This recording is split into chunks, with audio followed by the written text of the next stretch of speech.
اس عبداللہ نعمان ابن بشیر رضی اللہ تعالی عنہ سے مروی ہے، اور جیسا کہ میں نے حوالہ دے دیا بخاری اور مسلم دونوں میں ہے، اور یہ متفق علیہ حدیث وہ ہوتی ہے کہ جو سند کے اعتبار سے اس سے اونچا آپ کوئی پایا کوئی درجہ نہیں، سند مستند ہونے کے اعتبار سے یہ قرآن مجید کے آس پاس پہنچ جانے والی شے متفق علیہ حدیث، جس کی صحت پر امام بخاری اور امام مسلم دونوں متفق۔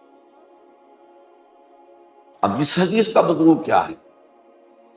بہت اہم مضمون ہے، اس کے اگرچہ بہت سے پہلو ہیں۔ حضور نے فرمایا ان الحلال بین، حلال کیا ہے یہ بالکل واضح ہے، وان الحرام بین، اور حرام کیا ہے یہ بھی بالکل واضح ہے، وہ بینہما مشتبہات، ان دونوں کے درمیان کچھ مشتبہ چیزیں ہیں جن کے بارے میں یقین سے کہنا مشکل ہے یہ حلال ہے یا حرام۔ فرمایا لا یعلمہن کثیر من الناس، ان کو یا ان کے حکم کو، ان کے بارے میں شریعت کے تقاضے کو لوگوں کی اکثریت نہیں جانتی۔ وہ تو بہت رسوخ فی العلم رکھنے والے علماء جو ہیں، جن کی گہری نظر ہو قرآن پر بھی، حدیث و سنت پر بھی، اور پھر یہ کہ جو شریعت کے مقاصد ہیں، شریعت کے محکمات ہیں، شریعت کے اصول ہیں، ان کا گہرا فہم بھی ہو، وہی شخص ہے کہ جو پہچان سکتا ہے ان مشتبہات میں سے کون سی چیز حلال کے دائرے میں آ جائے گی، کون سی حرام کے دائرے میں آ جائے گی۔ اچھا، فقہا نے پھر اس کے بہت سے درجے قائم کیے۔ دیکھیے، شریعت کی روح سے ایک شے فرض، ایک شے حرام، جیسے یہاں حلال اور حرام کی بات آئی ہے تو شریعت میں فرض اور حرام، فرض کے آگے کمتر واجب، فرض تو نہیں ہے لیکن فرض کے قریب ہی ہوتا، جیسے وتر کی نماز فرض تو شمار نہیں ہوتے کہ واجب، اس سے آگے مسنون سنت، اس سے نیچے آئیے مستحب، جس کا کرنا پسندیدہ، آخر میں مباح جو جائز، لیکن اب جائز سے اور لیفٹ کو آپ چلیں گے تو مکروہ اس میں پہلے آتا ہے، مکروہ تنزیہی، پھر اس سے بھی آگے مکروہ تحریمی، یہ واجب کے درجے میں، جیسے کہ فرض کے ساتھ واجب جو ہے چمٹا ہوا ہے، ایسے ہی مکروہ تحریمی جو ہے وہ حرام کے ساتھ چمٹا ہوا ہے۔ تو یہ اتنے گریڈز ہو گئے، تو ظاہر بات ہے کہ اب یہ تمام گریڈز کس نے قائم کیے؟ فقہا نے قائم کیے۔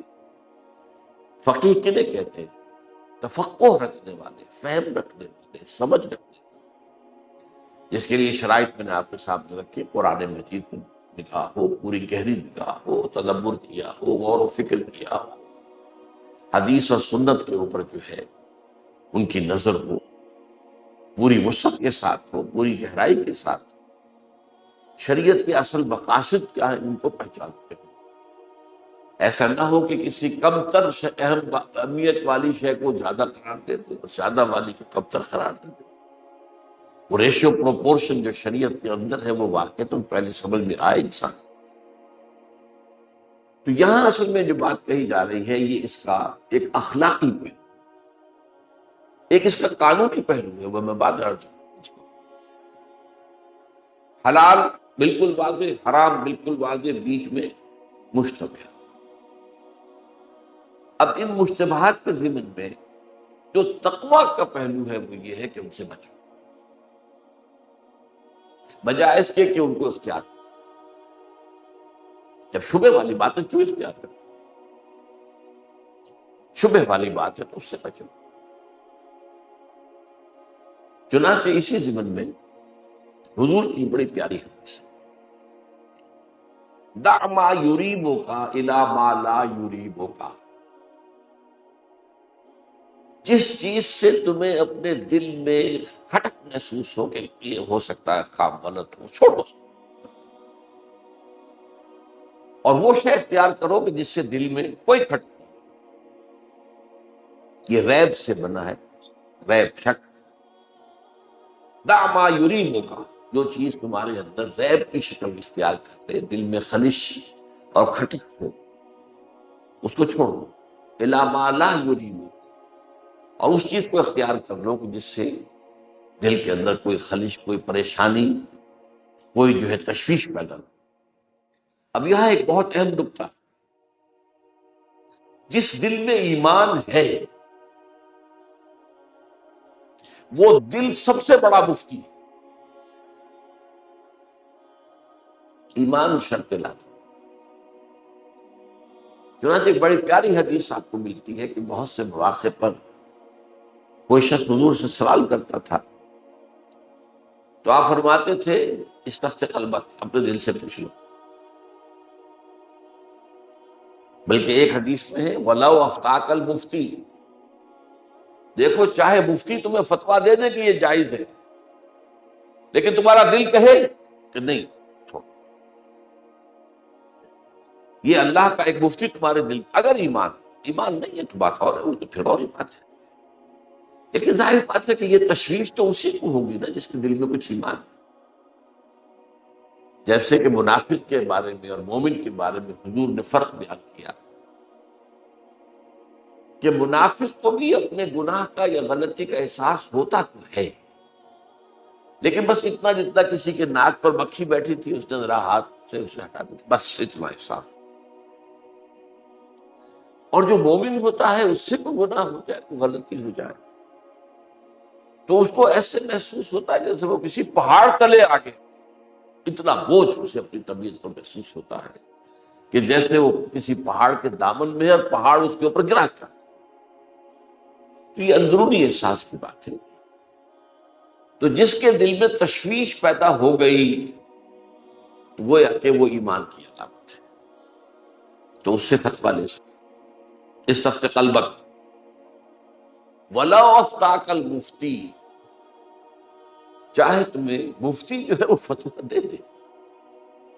اور اس کے ضمن میں ہماری تاریخ کا ایک بڑا عبرت آموز اور سبق آموز واقعہ ہے۔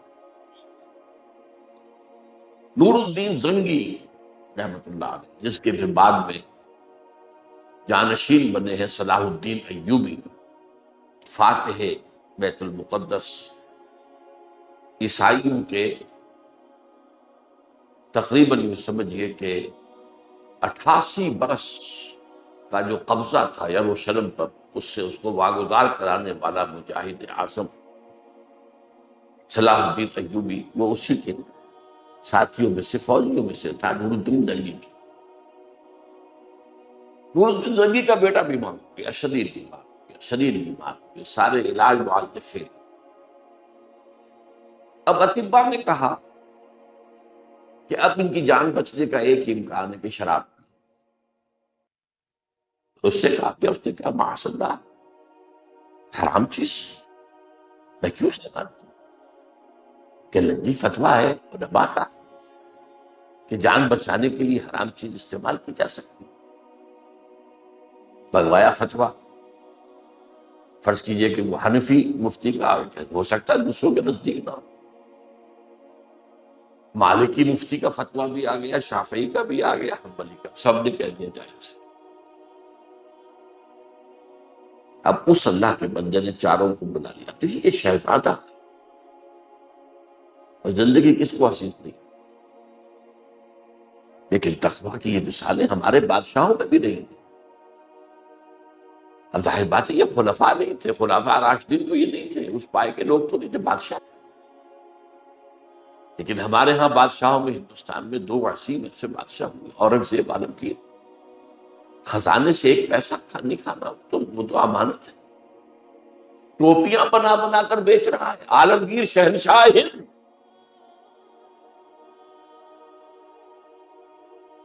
اور قرآن مجید لکھ لکھ کر اجرت کر بھی لے رہا ہے، کمائی کر۔ اسی طرح پری مغل پیریڈ جو ہے، مغلوں کے آنے سے پہلے ناصر الدین محمود اسی طرح فقیر پرش، بالکل فقیر۔ اب یہ بھی ایک بہت بڑی مثال ہے، انہوں نے چاروں مفتیوں کو بلا دیا اور کہا مجھے یہ بتاؤ کہ اگر میری موت کا وقت آ ہی گیا ہے اللہ کی مشیت کے مطابق، تو یہ شراب مجھے بچا لے گی؟ نہیں۔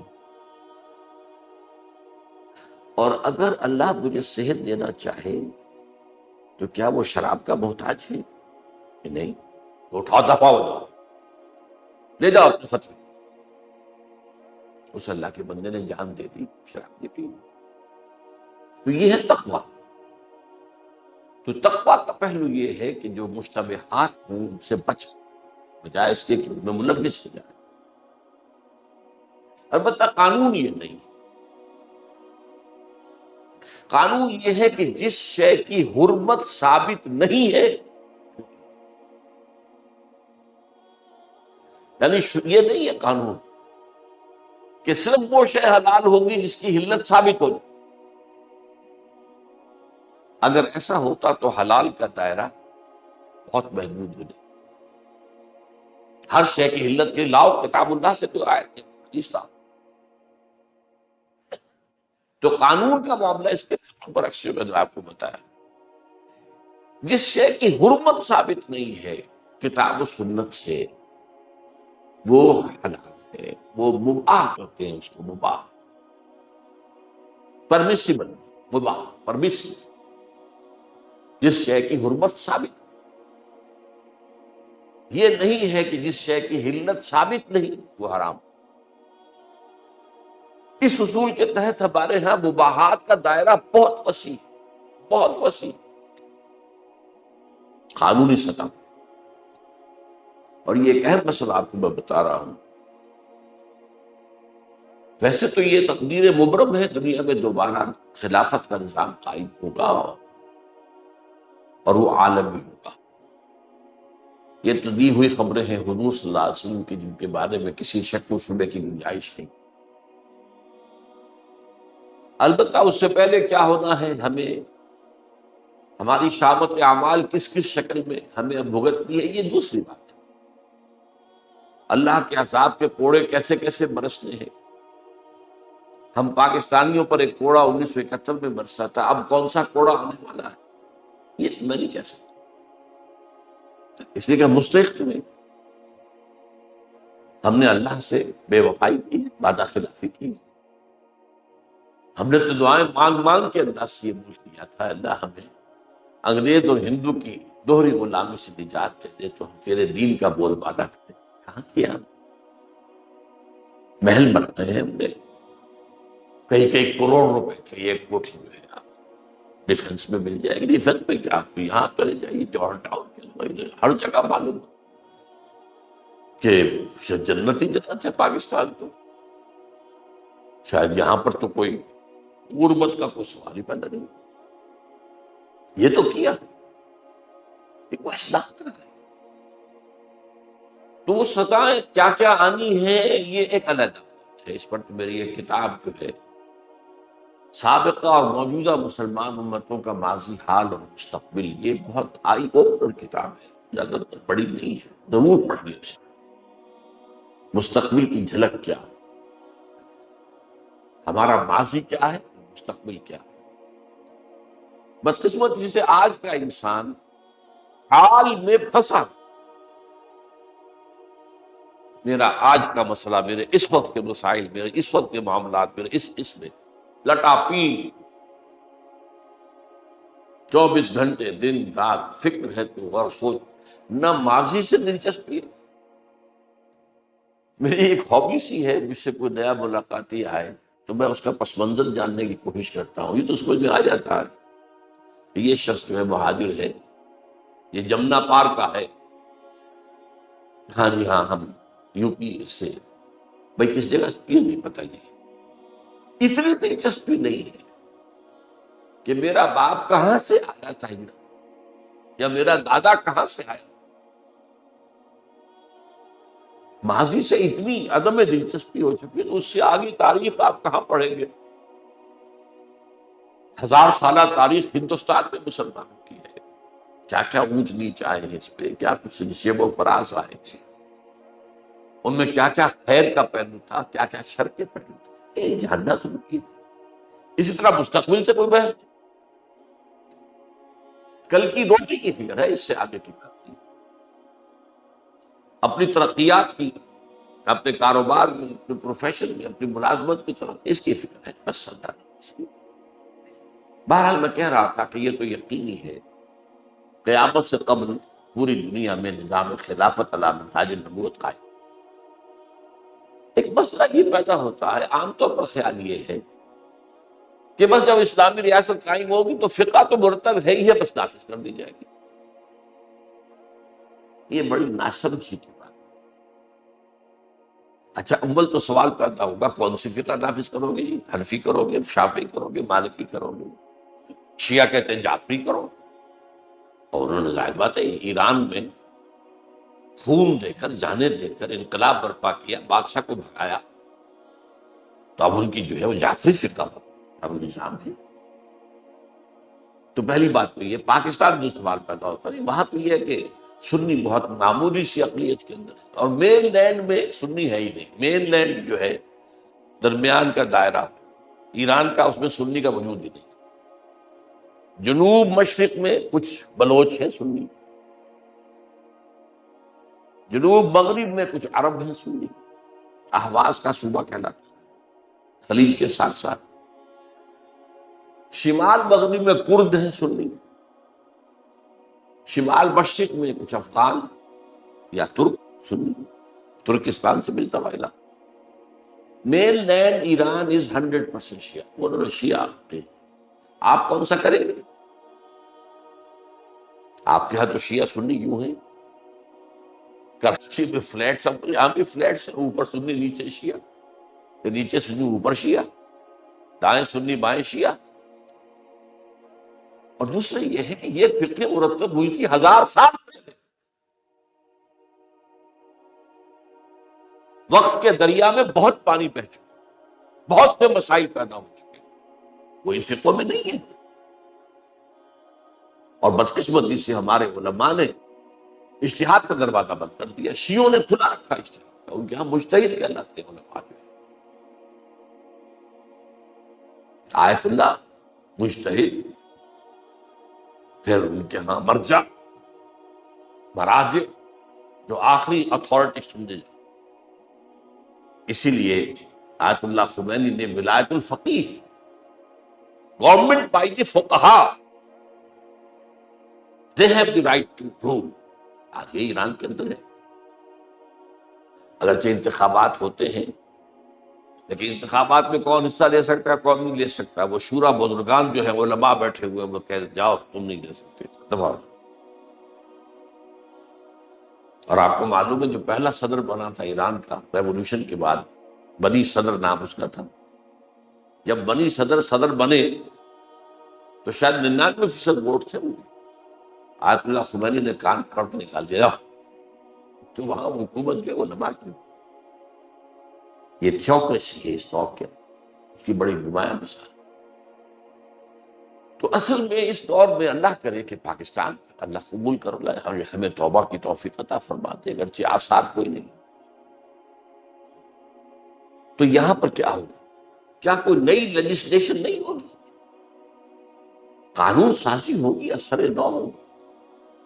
مباحات کے دائرے میں آپ نئے نئے قوانین بنائیں گے، مباحات کے دائرے. ہاں جو چیز کتاب و سنت سے ثابت ہو گئی اس کے بارے میں کتاب و سنت سے، یہ نہیں کہ یہ فقہ حنفی کی رائے یہ ہے اور فقہ مالکی کی رائے یہ نہیں. پرسنل لاء میں تمام فقہوں کو ایکنالج کیا جائے. ٹھیک ہے، ذاتی آپ معاملات، شادی بیاہ کے، وراثت کے، آپ اپنی فقہ عبادات کے، آپ فقہ حنفی کے تحت کرنا چاہتے ہیں کریں، فقہ شافعی کے تحت کرنا چاہتے ہیں کریں، فقہ جعفری کے تحت کرنا چاہتے ہیں کریں. یہ عبادات اور آئلی قوانین اور وراثت وغیرہ کے معاملات میں پرسنل لاء شمار. لیکن لا آف دی لینڈ میں کوئی فقہ جو ہے وہ تسلیم نہیں کیا، بلکہ ساری فقہیں جو ہیں وہ ہمارا کامن ہیریٹاج، وراثت علمی ہے ہماری۔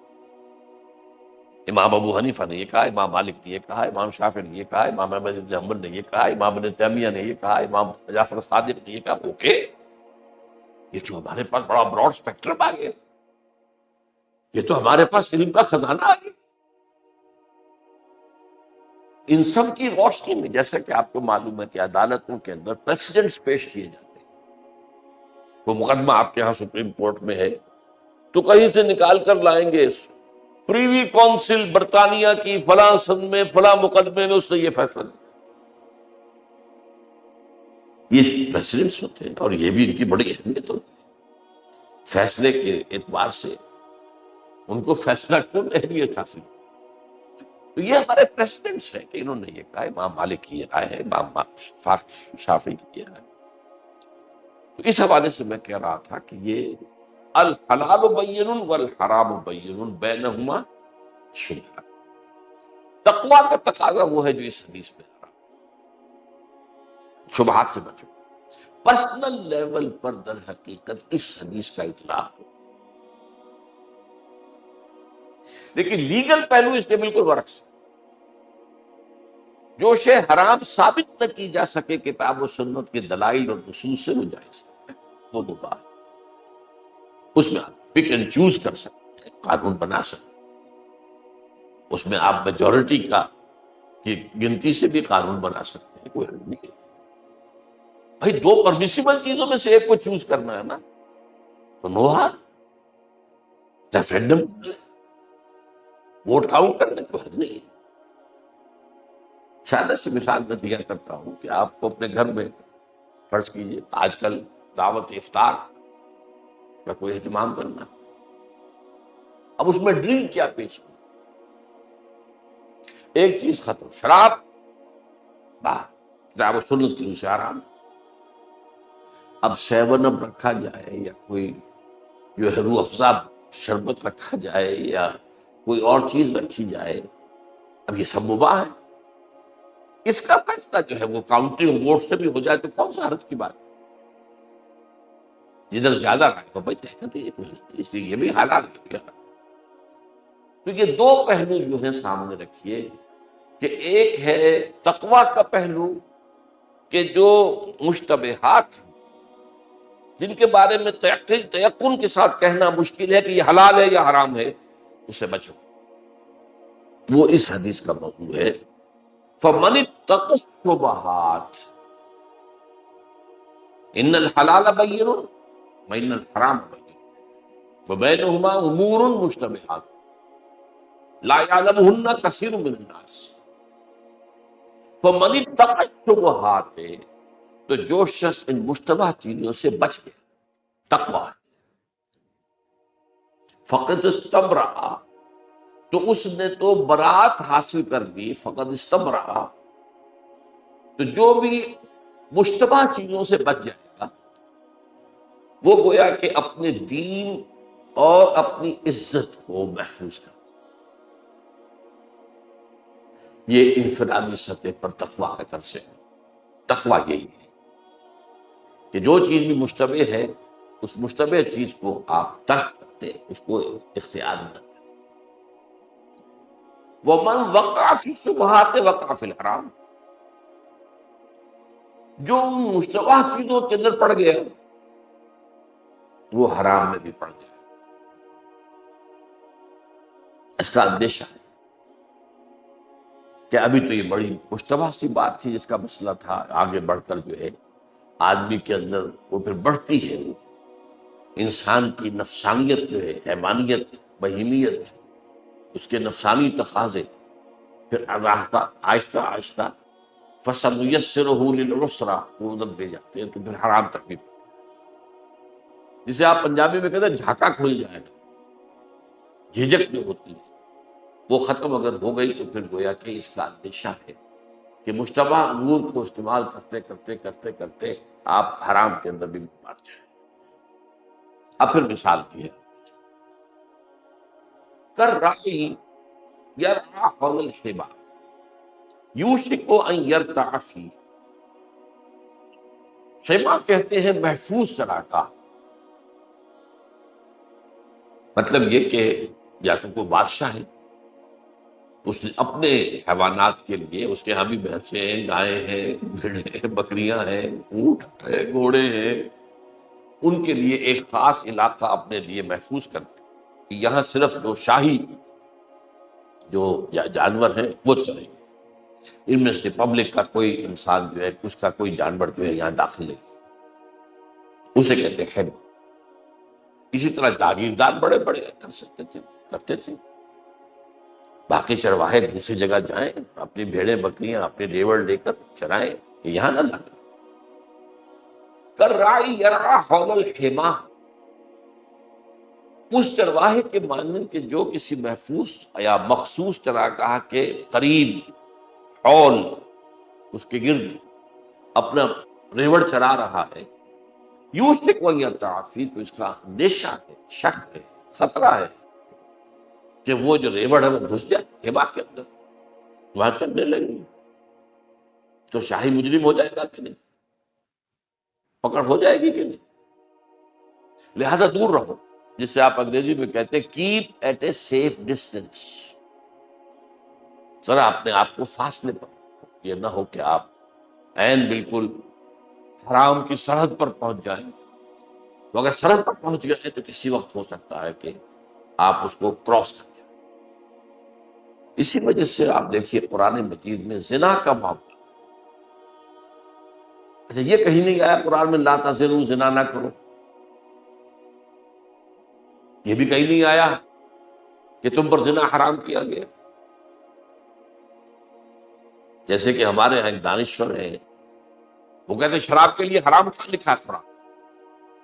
یا اللہ کے بندے، عقل کے ناخن دو، جب شراب کے لیے اور جوئے کے لیے ایسے ایسے الفاظ آئے، رجس من عمل شیطان فاجتنبوہ، یہ شیطانی عمل ہے، گندگی ہے، نجاست ہے، دور رہو اس سے، تو حرام کا لفظ استعمال اس سے زیادہ سخت نہیں ہے۔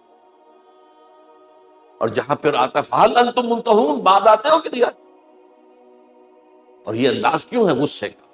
بہت پہلے تمہیں کہہ دیا گیا تھا کہ شراب اور جوئے میں اگرچہ کچھ منفعت کے پہلو بھی ہے لیکن گناہ کا پہلو بھاری ہے، تمہیں اسی وقت چھوڑ دینا چاہیے تھا، تقویٰ کا تقاضا یہ کہ اسی وقت چھوڑ دے، اور بہت سے لوگوں نے، بہت سے صحابہ نے اسی وقت چھوڑ دی۔ پھر ہم نے ایک اور تمہیں وارننگ دی تھی کہ جب شراب کے نشے میں ہو تو نماز نہ پڑھو، نماز کے قریب بچو، اس سے بھی تمہیں معلوم ہونا چاہیے تھا کہ یہ ڈائریکشن کیا ہے۔ اب آخری جب آیا ہے حکم سورہ مائدہ میں تو پھر اب سخت، حل انتم منتہون، باز آتے ہو کہ نہیں؟ اب یہ ساری باتیں تو یہ جگہ چھوڑ دی یہ کہ حرام کا لفظ دیا، تو میں نے ان سے کہا تھا ایک ملاقات میں، یہ حرام کا لفظ تو زنا کے لیے بھی ہے، تو اس کے جواز کا فتویٰ دیا،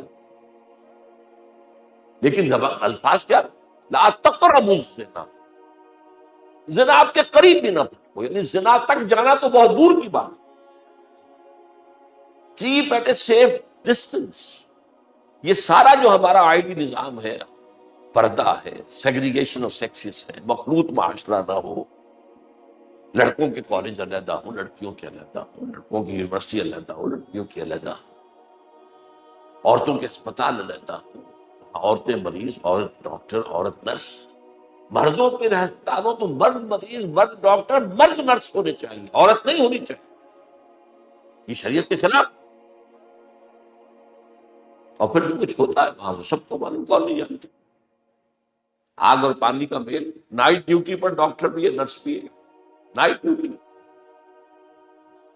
اور ڈاکٹر کا ایک کمرہ بھی علیحدہ سے ہے، اس کو تخلیہ بھی میسر ہے، بس تو یہ قرآن کا انداز ہے تقویٰ۔ چنانچہ یہی بات آتی ہے تلک حدود اللہ، یہ اللہ کی حدود ہے، تو کہیں تو آتا ہے فلا تعتدوها، ان سے تجاوز نہ کرو، ان کو کراس نہ کرو، اور کہیں آتا ہے فلا تقربوها، یہ اللہ کی حدود ہے، ان کے قریب مت جاؤ، keep at a safe distance. تو فرمایا کر راعی یرعا حول الحما، وہ چرواہا جو اپنے ریوڑ کو کسی محفوظ چراگاہ کے قریب چرواتا ہے، یوشک ان یرتع فیہ، اس کا اندیشہ ہے، خطرہ ہے کسی بھی وقت کہ اس کا ریوڑ جو ہے وہ محفوظ چراگاہ میں داخل ہو جائے، وہ پھر پکڑا جائے، جیل میں جائے، اس کو سزا۔ اب اس کے بعد آپ نے فرمایا الا، اب آگاہ ہو۔ یہ جوامع الکلم میں سے ہیں یہ چیزیں جو حضور نے فرمایا ہے، ایک طرح سے ایک فخر و مباحات کا انداز ہے، حضور کا انداز ہے۔ آپ نے فرمایا انا افصح العرب، میں عرب کا فصیح ترین انسان۔ صحیح ہے، فصیح ترین عربی قرآن کی، اس کے بعد اسی طرح اوتی تو جوامع الکلم، جوامع الکلم کہتے ہیں بڑی جامع باتیں، کلمات، چھوٹے چھوٹے کلمے، چھوٹے چھوٹے مفہوم کے ذریعے۔ مثلاً الصوم جنۃ، روزہ ڈھال ہے۔ کیا مانی؟ نفس کے حملوں سے بچانے، جیسے تلوار سے اپنے آپ کو بچاتے ہو ڈھال کے ذریعے سے۔ تو تمہارا جو نفس امارہ ہے، تمہارا جو عد اور لبیڈو ہے، تمہارے جو حیوانی تقاضے ہیں، تمہاری جو حیوانی جبلتیں ہیں، ان سب کے خلاف تم اپنے آپ کو بچا سکتے ہو، اپنی انا کو، اپنی خودی کو۔ اب اس پر تفصیل سے گفتگو ہو چکی ہے۔ یا اپنی روح کو، نفس کی ظلمانیت سے اپنی روح کو اگر بچانا ہے، روزہ ڈھال۔ الصوم جنۃ، اسی طریقے کے اب یہ کلمات الا وان لکل ملک حما، الا وان حما اللہ بحار، آگاہ ہو جاؤ کہ ہر بادشاہ کی ایک محفوظ اور مخصوص چراگاہ ہے، جس میں صرف اس کے اپنے جو حیوانات ہیں صرف وہی چل سکتے ہیں، کسی اور پبلک کا نہیں۔ ہر بادشاہ کی ایک محفوظ اور مخصوص چراگاہ ہوتی ہے۔ الا وان حما اللہ بحار، آگاہ ہو جاؤ اللہ کی وہ مخصوص حما، وہ چیزیں ہیں جن کو اللہ نے حرام کیا۔ تو جیسے حما کے قریب چرانے والا اس کی سرحد کے بالکل قریب اپنے ریوڑ کو لے جانے والا ہمیشہ اس خطرے میں رہے گا کہ اس کا ریوڑ جو ہے، اس کی بکریاں چھلانگ لگائیں، اس کی بھیڑیں چھلانگ لگائیں اور ادھر چلی جائے، ایسے ہی۔ تو الا وَإِنَّ لِكُلِّ مَلِكٍ حِمًا أَلَا وَإِنَّ حِمَى اللَّهِ مَحَارِمُهُ، اور اللہ تعالیٰ کا حما جو ہے اس کی محرمات ہیں، ان چیزوں کو اس نے حرام قرار دیا۔ تو فلا، جیسا کہ میں نے ابھی آپ کو بتایا، یہاں الفاظ وہ نہیں ہے کہ میں اضافہ کر رہا ہوں، فلا تقربوها، قریب مت جاؤ۔ آخری جملہ اس کا پھر وہ جوامع الکلم میں سے بہت اہم کلمہ، یہ تو بہت ہی ہے۔ الا ان فی الجسد مضغۃ، مضغۃ، آگاہ ہو جاؤ کہ جسم میں ایک لوتھڑا ہے، اذا صلحت صلح الجسد کلہ، جب وہ صالح ہو جاتا ہے، درست ہو جاتا ہے، تو پورا کا پورا جسم درست ہو۔ وَإِذَا فَسَدَتْ فَسَدَ الْجَسَدُ كُلُّهُ، اور جب اس میں فساد ہو، اس میں خرابی ہو، اس میں برائی ہو، تو پورا جسم جو ہے برا ہو جاتا ہے۔ الا وحی القلب، آگاہ ہو جاؤ کہ وہ دل ہے۔ یہ ہے وہ بات جو آ گئی، جو قرآن کے حکمت اور فلسفے کی ہے، جو میں روزے کی عظمت سیام و رمضان جو ہے اس کے بارے میں، سیام و قیام رمضان مبارک بیان کر چکا۔ یہ 3 لیولز ہیں، نفس امارہ، قلب، روح۔ انہی کو 3 کو آئیڈینٹیفائی کیا ہے فرائڈ نے، اور میں اس حوالے سے اس کی ایکوٹی آف ویژن، جو ایکیوٹنس آف اٹس ویژن، اس کے مشاہدے کی، اس کا مقابلہ، اگرچہ اس کی تعبیر اس نے غلط کی۔ جہاں تک ٹڈ لیبیڈو اور پھر ایگو، وہ تو صحیح ہے، لیکن سپر ایگو کو وہ بالکل سمجھ نہیں سکا، لیکن اس نے دیکھ لیا ہے کہ ایگو سے اوپر، خودی سے اوپر بھی کوئی اور شے ہے، انسان ہے، صحیح ہے۔ پہچان نہیں پایا کہ وہ کیا ہے، وہ روح ہے۔ اب ہوتا کیا، یا تو اس قلب کا رخ ہوتا ہے روح کی طرف، تو روح یہ آئینے کے مانند ہے، روح کی ساری تجلیات انوار اس میں منعکس ہو جائے اور پورا وجود منور ہو جائے، یا اس کا رخ ہو جائے گا نفس امارہ کی طرف، تو نفس امارہ کی ساری ظلمات، تاریکیاں وہ منعکس ہو جائیں گی اور سارا جسم خراب۔ اب بات خاص طور پر جو دلچسپی کی ہوئی ہے کہ قلب کو کہتے ہی قلب اس لیے، یہ مادہ جو ہے بدلنے کے معنی میں، انقلاب قلب سے بنا، بدل جانا۔ قلب لک الامور، اے نبی یہ منافق آپ کے معاملات کو تلپٹ کرنے کی کوشش کرتے رہے۔ اب حضور کی اپنی ایک پلاننگ ہے، وہ کوئی ایسا سرہ چھوڑتے تھے بیچ میں تاکہ وہ پلاننگ ختم ہو جائے، خراب ہو جائے۔ تو قلب کے معنی یہی ہے، تو قلب بدلنا، یہ قلب وہ شے ہے آپ کے پورے جسم کے اندر ہر عضو کے لیے آرام کا وقت ہوتا ہے۔ بس اس کو بھی آرام چاہیے، بہت زیادہ مشقت کی ہے، تھک گئے تو اب اسے آپ ریسٹ دیں گے، تب وہ ریجوینیشن ہوگی۔ دماغ کو بھی آرام کی ضرورت ہے، آپ سوتے ہیں تو دماغ آرام کرتا ہے۔ یہ بات اور ہے کہ دماغ کے آرام کی اتنی ضرورت نہیں ہوتی جتنا ہم سوتے، پھر دماغ جاگ جاتا ہے۔ آپ سو رہے ہیں لیکن دماغ اپنا کام شروع کر دیتا ہے، تو اس میں پھر خواب آتے ہیں یا کوئی اور اس طرح کی چیزیں جو ہیں۔ تو قلب جو ہے وہ ایک عضو ہے ہمارے جسم کا جس کے لیے آرام نہیں، کوئی آرام نہیں، کوئی چین نہیں،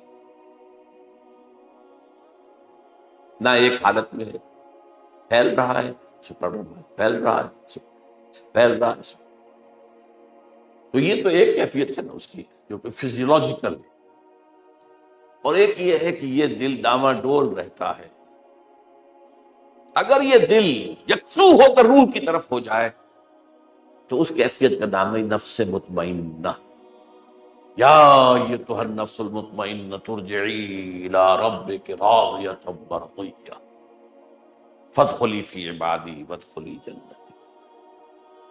اللہ تعالی ہم سب کو وہ نفس مطمئنہ عطا فرمائے کہ آئینہ قلب مستقل طور پر روح کی طرف رخ کیے ہوئے ہو، اور روح کی تجلیات تو ربانی تجلیات ہے، روح کا تعلق ابر رب سے ہے، تو پورے وجود میں سرایت کر جائے۔ لیکن اگر خدا نہ خواستہ اس کا مستقل رخ جو ہے نفس امارہ کی طرف سے، یہ وہ ہے ان النفس لامارۃ بالسوء، اور کچھ لوگوں کا یہ ڈاواڈول رہتا ہے، پھر اس کو نفس لوامہ کہتے ہیں۔ وہ اچھا کام کیا تو اندر سے شاباش ملتی ہے، تم نے ٹھیک کیا، دل کہتا ہے یا روح کہتی ہے، شاباش دیتی ہے۔ برا کام کیا تو وہ روح ملامت کرتی ہے، تو وہ بیچ بیچ میں ادھر سے ادھر، ادھر سے ادھر، وہ جو سورہ توبہ میں بھی آیا ہے خلطوا عملا صالحا وآخر سیئا۔ کچھ لوگ ایسے بھی ہوتے ہیں جو خلط ملط کر لیتے ہیں، اچھے کاموں کے ساتھ برے کام بھی، تو کچھ درمیانی نہیں۔ اب ایک بات میں کہنا چاہتا تھا، وہ یہ جو اسی حدیث کے حوالے سے دیکھیے، دو معاملات ایسے تھے جو حضور کی حیات طیبہ کے آخری دور میں ان کے آخری فیصلے پہ،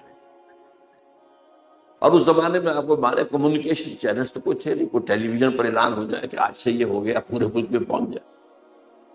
ربا کی حرمت آئی ہے بالکل آخری دور، سن 9 میں۔ اب ربا کن کن چیزوں میں ہے، کن کن چیزوں میں ہے، اس کی تفصیل حضرت عمر فرماتے ہیں رضی اللہ تعالی عنہ کہ حضور کا انتقال ہو گیا اور ہمیں پوری طرح معلوم نہیں ہو سکا کہ کن کن چیزوں میں ربا ہے۔ یہ بڑا اہم علیحدہ مسئلہ ہے، پھر کسی اور تفصیل سے گفتگو ہوگی اس پر۔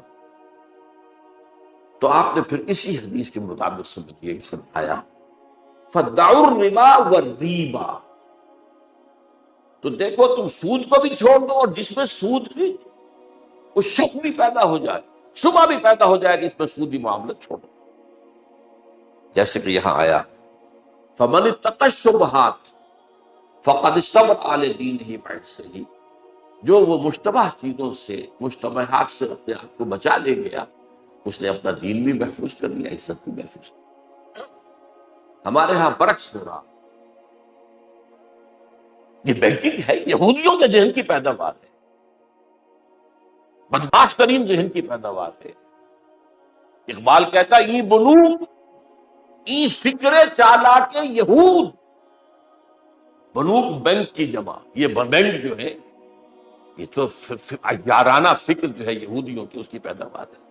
ای بنوک ای فکر چالاک یہود، نور حق السینہ آدم ربود، وہ جو روحانیت کا نور تھا سینہ آدم کے اندر، اس نے اس کو نکال کر پھینک دیا، انسان کو درندہ بنا دیا ہے۔ تا تہو بالا نہ گردہ دی نظام، اس کی اصلاح ممکن نہیں ہے جب تک تہو بالا نہیں ہوگا، تلق نہیں کیا جائے گا، ختم نہیں کیا جائے گا، توڑ پھوڑا نہیں جائے گا۔ تا تہو بالا نہ گردہ دی نظام، دانش و تہذیب و دین سودائے خام، کہاں کی دانش، کہاں کی تہذیب، کہاں کا دین، کسی بھی چیز کا کوئی امکان نہیں۔ تو حضرت عمر کی حدیث کا اس سے تعلق ہے قول کا، دعوا الربا۔ اللہ تعالی ہمیں حق کو پہچاننے کی توفیق دے اور مشتبہات سے بھی اپنی انفرادی زندگیوں کے اندر ہر طرح سے بچنے کی توفیق عطا فرمائے۔ آمین یا رب العالمین۔